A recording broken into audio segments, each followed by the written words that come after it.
ഞായറാഴ്ചത്തെ ചീറ്റടിയില്ലടാ. നല്ല രസമുള്ള പരിപാടി അല്ലേ? അധികം രസം നോക്കണ്ട, പോലീസിന്റെ പ്രശ്നം കേട്ടോ.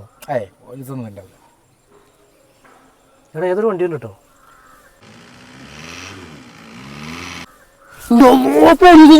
ഓടിക്കോ എടാ, പോലീസടാ.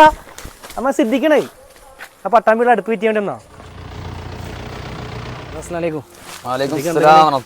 സാധനമൊക്കെ അല്ലേ? പിന്നെ അടുപ്പിന്റെ പ്രത്യേകതകളൊക്കെ നമ്മളെ പ്രേക്ഷകർക്ക് വേണ്ടി ഒന്ന് പറഞ്ഞു.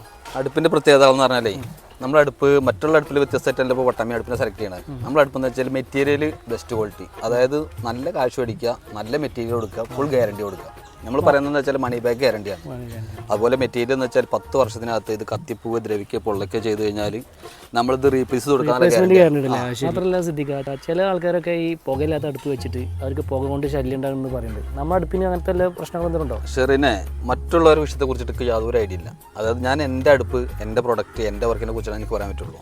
ഞാൻ ചെയ്യുന്ന സംഭവം എന്താ അറിയോ, നമ്മൾ ചെയ്യുന്ന വർക്കിന് ഒരു ചന്ദനത്തിരിയുടെ പുക പോലും വെളിയിലേക്ക് വരികയാണെങ്കിൽ അത് നമ്മൾ മാറ്റി കൊടുക്കാമെന്നും മാറ്റി തരാൻ പറ്റിയിട്ടില്ല എന്നുണ്ടെങ്കിൽ നിങ്ങൾ തന്ന പൈസ തിരിച്ചു കൊടുക്കാനുള്ള മണി ബാക്ക് ഗ്യാരണ്ടിയാണ്. ഇത് നമ്മൾ വെറുതെ പറയണതല്ല. ഇതുകൊണ്ട് ഇത്രയും യൂട്യൂബേഴ്സിനെ പറ്റി നമ്മൾ വർക്ക് ചെയ്തിട്ടില്ല. ഇവരെ ഈ യൂട്യൂബിൻ്റെ അടിയിലുള്ള കമൻറ്റുകൾ മാത്രം നോക്കിയാൽ മതി നമ്മളെ കുറിച്ചുള്ള ഫീഡ്ബാക്ക്. ഞാൻ ഓൾറെഡി കണ്ടിട്ടുള്ളതാണ്.